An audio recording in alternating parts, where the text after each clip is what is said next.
ప్రస్తుతం రాజ్ న్యూస్ స్టూడియోలో ఉన్నారు. సో శ్రీనివాస్ గారు, స్థానిక సంస్థల ఎన్నికల్లో బీసీ నినాదంతో కాంగ్రెస్ ప్రజల్లోకి వెళ్ళాలి, ఎన్నికలకు వెళ్ళాలి అని ఒక ప్లాన్ చేస్తోంది.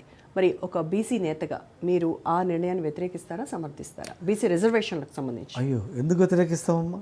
ఖచ్చితంగా ఒక బీసీ నేత అని కాదు, సమాజంలో ఓసీలు కూడా ఈరోజు బీసీలకు ఇవ్వాలా, రాజకీయంగా వాళ్ళను ముందు తీసుకురావాలా. రాజకీయంగా అసమానతలు వస్తే ఖచ్చితంగా మళ్ళీ కొట్లాటలు, ఉద్యమాలు, రెవల్యూషన్ వస్తుంది. ఎన్ని రోజులు నడిచింది. చదువుకున్న వాళ్ళు తక్కువ మంది ఉండడం, నిరాశరాశత వల్ల, రకరకాల కారణాల వల్ల భరించారు. ఇప్పుడు అందరూ చదువుకున్నారు, తెలివిమంతులైన. అరే మెజార్టీ మనకు రాజకీయంగా స్థానం ఎందుకు దక్కలేదు, మన ఓట్లు మనం ఎందుకు వేసుకోవద్దు అనేటువంటి పరిస్థితి వస్తుంది. వచ్చినప్పుడు అది పోవాలంటే ఖచ్చితంగా ఈ రిజర్వేషన్ ఖచ్చితంగా అమలు కావాలా అన్నారు.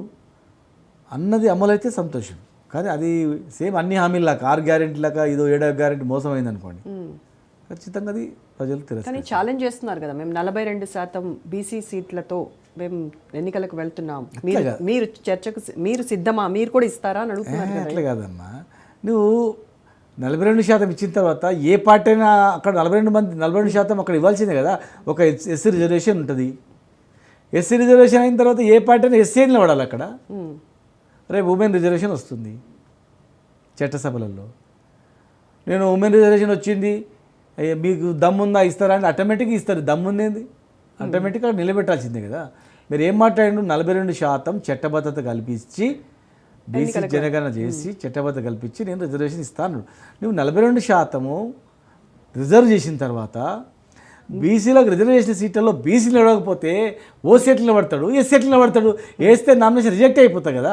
నువ్వు మళ్ళీ ఏదో తిర్కాసు, నువ్వు చట్టబద్ధత లేకుండా నేను 42% ఇచ్చినా అని చెప్పేటువంటి మోసపూరితమైనటువంటిది మాట్లాడకుండా చట్టబద్ధత ఇస్తున్నావు, దాని ప్రకారమే ఆటోమేటిక్గా నిలబడతాడు. మేము ఓసీకి మా సార్ బీఫామ్ ఇచ్చింది అనుకో, బీసీ రిజర్వ్ అయిన దగ్గర నువ్వు నామినేషనే రిజెక్ట్ అవుతుంది కదమ్మా. అదేం లాజిక్ వాళ్ళు మాట్లాడేది? 42% ఏ రకంగా ఇస్తున్నావు? కామారెడ్డి డిక్లరేషన్ ఏంది, మాట్లాడింది ఏంది, మళ్ళీ ఇప్పుడు మాట్లాడింది ఏంది? తప్పు కదా. ఆటోమేటిక్గా మేమే మీకు ఆహ్వానిస్తాం. చాలా శబాష్, కాంగ్రెస్ పార్టీ ఎవరు చేయనటువంటి చేసింది.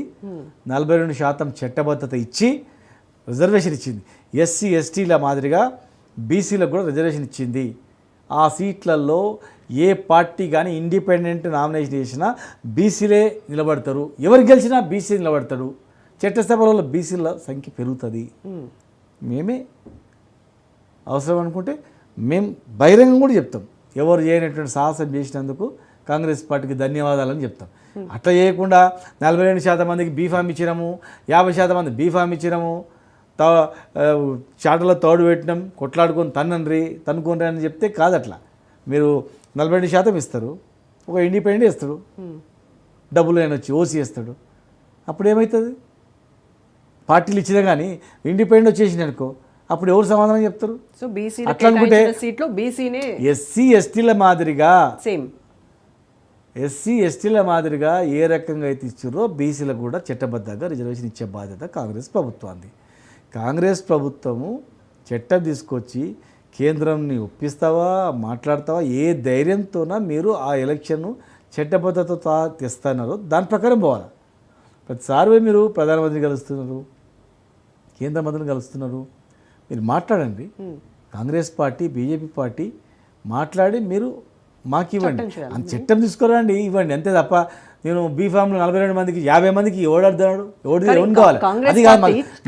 నువ్వు 70% నువ్వు బీఫామ్లు బీసీలకు ఇస్తానా? మాకు అది కాదు. అక్కడ నువ్వు బీఫామ్లు ఇస్తావు 70% మంది, అక్కడ రిజర్వేషన్ లేకపోతే ఒక డబ్బులు వస్తాడు, మళ్ళీ నిలబడతాడు, అప్పుడు ఎవరు సమాధానం? ఇంకో పార్టీ వినాలనేముంది, మేము వింటామనుకో, కమ్యూనిస్ట్ వినాలనేముంది, బీజేపీ వినాలనేముంది, ఇండిపెండెంట్ వినాలనేముంది. కానీ ఇక్కడ మరి బీజేపీ కూడా ఇంకొక మెలిక పెడతా ఉంది. అంటే ముస్లిం బీసీలు ఉన్నారు, ముస్లిం బీసీలని కులగణన నుంచి